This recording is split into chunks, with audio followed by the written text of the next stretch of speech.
And welcome back. Now, our next guest is a leader who has played a very important role in promoting the Organization of Economic Cooperation and Development, OECD's, particularly relations with the emerging economies in regions like Southeast Asia, Latin America, and the Caribbean, Southeast Europe, Central Asia, and the MENA region. He has a lot on his plate. I want to give a very, very warm welcome for the Director of OECD Global Relations, Mr. Andreas Schaal. Andreas, thank you for being with us. Thanks so much, Edna. My pleasure, and pleasure to be with ABLF Talks. Pleasure to be connected to the world today. Well, it's great to have you here and to really take advantage in many ways of the great insight that you have into a very, very wide region of emerging markets around the world. And when we look at governments around the world and we look at the economies, particularly after 2020 and looking ahead to 2021 and even beyond, talk to us about, international trade and the new economic order, and particularly looking at Asia. No, thanks. I mean, we were looking into the economic outlook last year, minus 4.2% for last year. And now for this year, 2021, we project a rebound of 4.2%. And this can only happen if governments around the globe focus on a new model of growth that is four-dimensional, that is resilient, that injects confidence in institution, reforms the healthcare systems, that is inclusive, which means that we need to take the people with us on board. We need to invest in people's skills. That is innovative, which means that, like we do today, investing in digital technologies, make more use of innovative sources of growth. And fourth, that is also sustainable, green, and focuses on green technologies and on blue technologies also on the oceans. So this would be the four element which we advise currently our member governments and partner countries governments to focus on. I like that, and it's quite simple, and it covers really just about everything they have to do: resilient, inclusive, innovative, and sustainable. Who's getting it right? Because I have a feeling some are ahead of others. Can you shed a bit of light on that? I mean, there are many countries in Asia who have been first hit hard by the crisis, but who reacted very quickly with kind of distance measures, with masks, with also lockdowns. And now we can see that countries like China, Vietnam, Singapore are sooner on the way to rebound in their recovery. But this is just a question of a quick reaction of the pandemic, of not having a second wave in the pandemic. So the second wave gives some countries in Europe or in the US or in Latin America a kind of double dip. But this does not mean that we cannot prepare now for building back better also in these regions. And also, I think when we look back at 2020, I think the one thing that it will teach everybody is the fact that people had to react differently. They had to react faster, and this was individually, corporate level, and also governments. I mean, surely now there is a need for a more flexible and agile economic model in terms of actually, as you say, building back better. And do you think that governments in the region have understood that and perhaps are being a bit more flexible? No, I mean, there are a number of regional groupings like ASEAN or APEC where governments get together, exchange their views, which we also support with our policy advice. There are a number of areas like continuous service liberalization, which we support with our trade service restrictiveness index, where we compare countries. There are areas where we need to inject agility in the small and medium-sized enterprises by helping them to move towards a faster digitalization, better access to capital markets. So there are countries who are really acting on specific support schemes for the dynamic entrepreneur for SME sectors. And in this context, also this regional dimension, working together in a regional context, improving, moving from global value chains to regional value chains is an important strategy. It is indeed. In your four elements there, I think innovation was one of the key areas that you mentioned as well, and something we're hearing right across the world. And all countries, no matter what stage of development they're in at the moment, need to become more innovative. And I think we do see it, we see it in the farming communities, in many rural areas. We see digitization actually playing a really strong role, and the potential to play an even stronger role. How important is it that more countries and more people get access to innovation and to digital services, because it seems to be driving economic growth? It's more than right, Edna. It does not only seem to be driving economic growth. It's a major driver of economic growth and productivity. We did some analysis showing that in some cases only the big frontier firms who are highly innovative are contributing to productivity gains which are necessary for our economies and which kind of halted in some of the countries in the advanced world. So there is no alternative to going digital. This goes into other areas like the education system. I mean, it cannot be that we still have some schools without access to internet, to Wi-Fi. It cannot be that we are the highest developed countries and we are not able to give a notebook or an iPad to every pupil, which is kind of the precondition in a pandemic to be able to continue learning and then at a later stage to contribute to the welfare in economy and society. How can the OECD region, because really this is more kind of the wealthier nations when we look back, how can you help to rise up, more of the developing region, the way there actually is, I suppose, more equal opportunities for all? I mean, the OECD is a group of countries of 37, soon 38 members. We just have taken on board Colombia. We will take on board soon this year, in the next couple of weeks, Costa Rica, who completed the process. We have membership requests from Brazil, Argentina, Peru, Romania, Bulgaria, Croatia. We are working with more than 100 countries around the globe. And so the OECD has moved from, I mean, we often been quoted as the club of the rich or the club of the advanced. And a couple of years ago, Michelle Bachelet, the former president of Chile, said, no, the OECD is the club of best practices. So we try to talk to member and partner countries to confront them with our empirical-based policy advice. And we try to tell other countries what works in others and how we can kind of help this translation to a more innovative, more inclusive economies on a global scale. I like that, the club of best practices. And indeed, I think all countries would want to be members of such a club, because it really is about rising all countries and making sure that everybody gets a fair opportunity.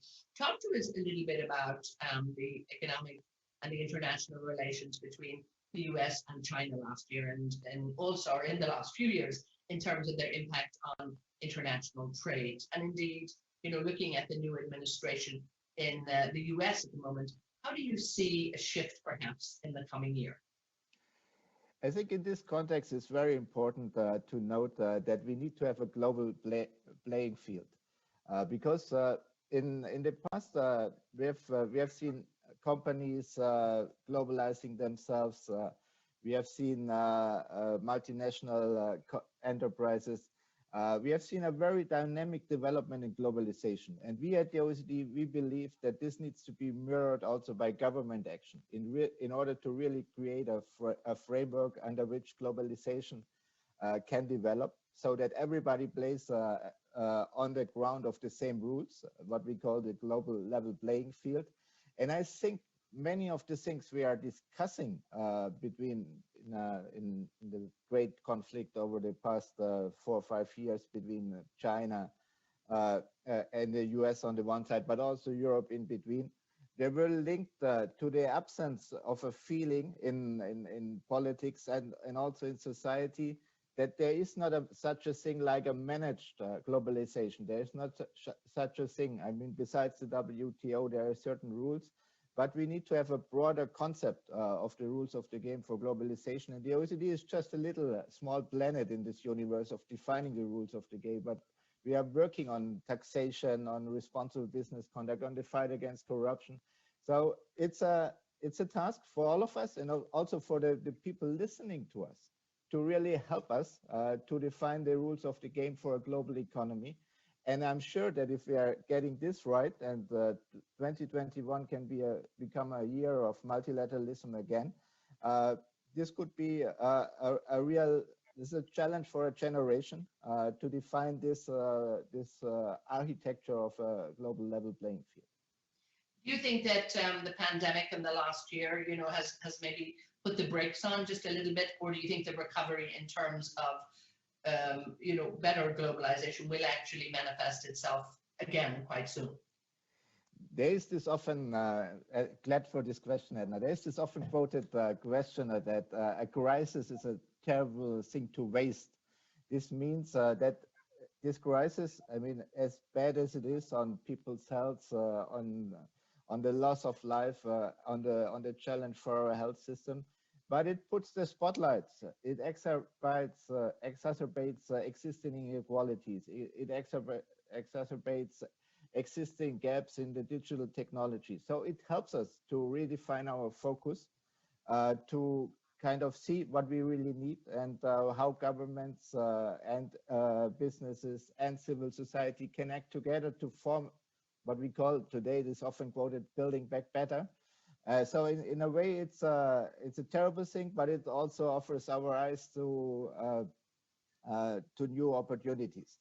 There is a quote, I think it's from Pablo Neruda, saying that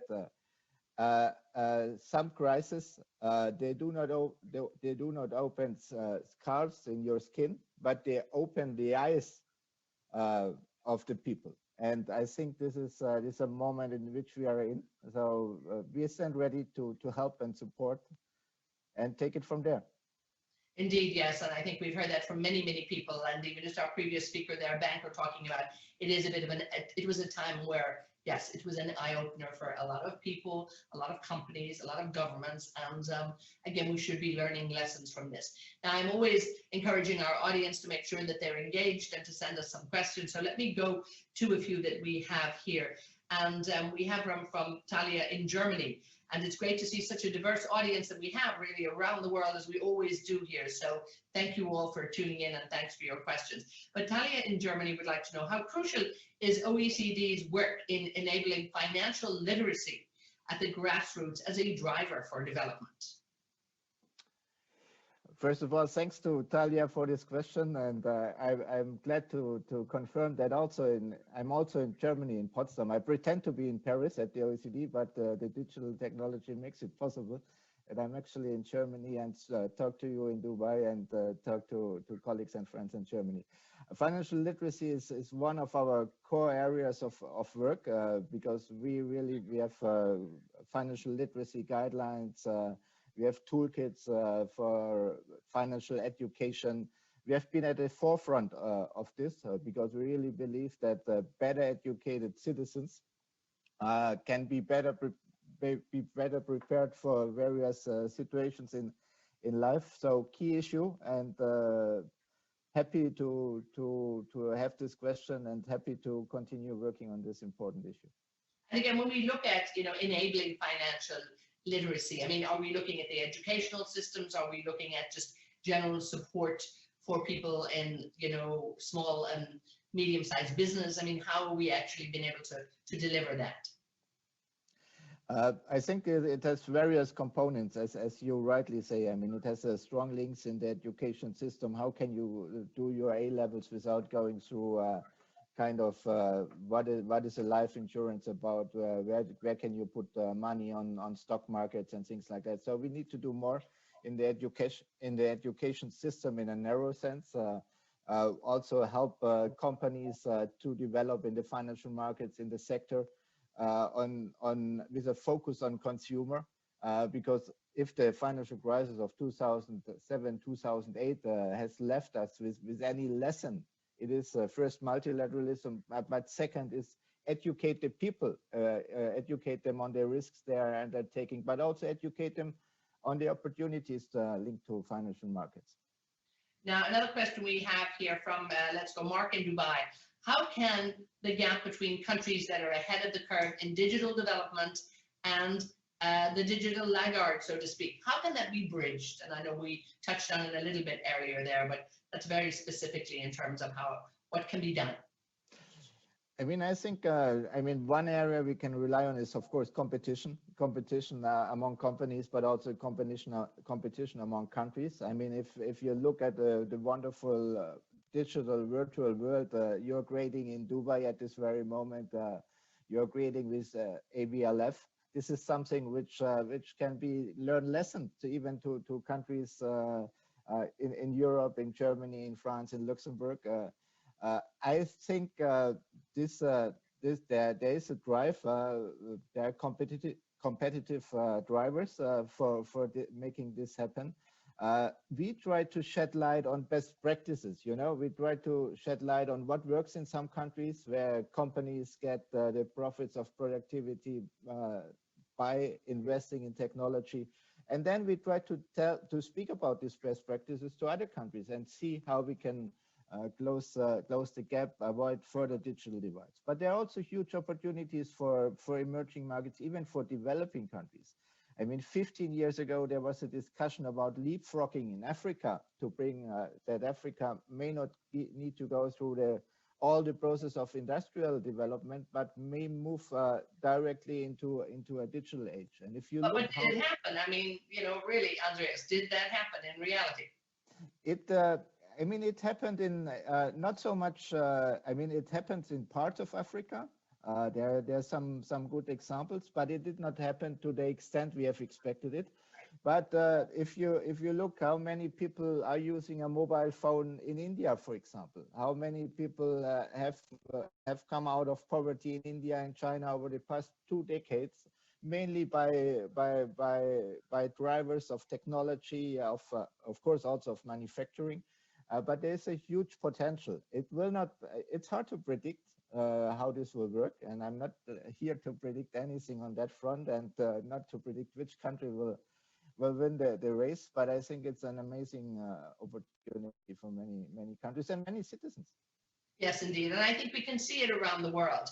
And what's happening in one country definitely informs what's happening in other countries. And I think that availability of, you know, connectivity and mobility in terms of connection and phones and internet and all of that is actually informing, you know, the people all over the world to actually look for a better life. And I think, you know, yes, it might be slow in some areas, but we have to also look back and, you know, I think of the organizations and the countries out there take some pride in the fact that it is actually happening and maybe put some more effort into it.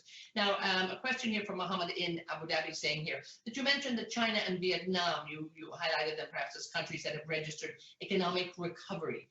What are the lessons you think that other nations can learn? Because I think everybody, you know, I know it is unpredictable at the moment in terms of what can happen in terms of the pace of recovery and also what happens when we have another phase of, you know, the COVID knockback, so to speak. But what can countries learn perhaps from China and Vietnam? I mean, one of the lessons we learned from this crisis in terms of what was effective, and effective was speed, was decisiveness, and was given the people kind of a clear direction. And probably in Southeast Asia, because of experiences with SARS-1, of other pandemics, there was a better readiness to respond to the threats of a pandemic by more decisive action, by quicker action. And that's why these countries are now have an edge in terms of moving forward. This is one lesson which can be learned, particularly, I mean, we are in Europe, but also in Northern America and Latin America. You better act quickly on this kind of things. Otherwise, you end up with a situation which you cannot control. And the longer such a pandemic situation in your country gets, the more difficult it gets to have the rebound in the economy, because you lose basically in some countries, in some regions, we have basically lost 1 year. And this is something which is quite tragic in some of the other countries. So act quick, act decisively would be one of the lessons I learned. And China is probably the only G20 country who is experiencing who has been experiencing last year positive economic growth. I'm not going to glorify anything around China, but it's clear that we need locomotives for the global economy also to take us out of the global recession. And we have not, in 2007, 2008, we have only been able to move out of the crisis by decisive multilateral action, by the G20, by coordinated action on the macro front, on the fiscal front. So multilateralism, coordination, cooperation is also the name of the game from now on. Yes, indeed it is. And a sort of a carry on from that question coming from Ben from London, with countries differing vastly in their responses to the handling of the pandemic, how can an organization like OECD actually play a role in maybe helping to bring about uniformity? I mean, we have, for example, right after two weeks after the first signs of the crisis, we have developed a so-called OECD COVID Hub. This COVID Hub covers all countries around the world. We have a policy tracker there. We have more than 200 policy papers on a range of different issues, from education, SMEs, tourism, labor market policies, vaccination policies. So I encourage you all to look at you just need to type OECD Corona Hub, and then it pops up. We have, I think, more than 2 million users on this platform now, both from policymakers, but also from the general public, civil society. Our take on this is that we offer platforms where countries can learn from each other, and thus can make use of the, as I quoted before, and you also quoted, Edna, the use of best practices is a quite powerful tool in the international dialogue. And then we have, of course, all sorts of conferences, webinars, which we try to disperse the wisdom, the good and the bad things. And indeed, I guess, that is also something that people need to educate themselves in terms of, looking at your website, seeing what you're doing. And sometimes I think we fail to do that. We wait to be delivered, I think, the solutions, whereby if we begin to look, it's, as you say, some of the best practices in terms of what's out there for countries. Some of that information is already there, available, and a lot of the work that you're doing that we can actually take advantage of. Following on from that question, and it seems to be I have another, but it's just probably a little bit more in depth here. What are the top priorities, if you could possibly list them, for governments in 2021 as they seek to recover from recession and bring back countries on the path of growth? And that coming from Mohan in New Delhi. I mean, this brings me, thanks to Mohan for this important question. And I mean, this is probably the $1 billion question at this very moment. It brings me back to what I said at the beginning. I think restore healthcare systems, make them resilient, number one. Restore competition, your linkages of the global value chains, kickstart the engine of trade and investment again. Number two, move forward to more resilient growth.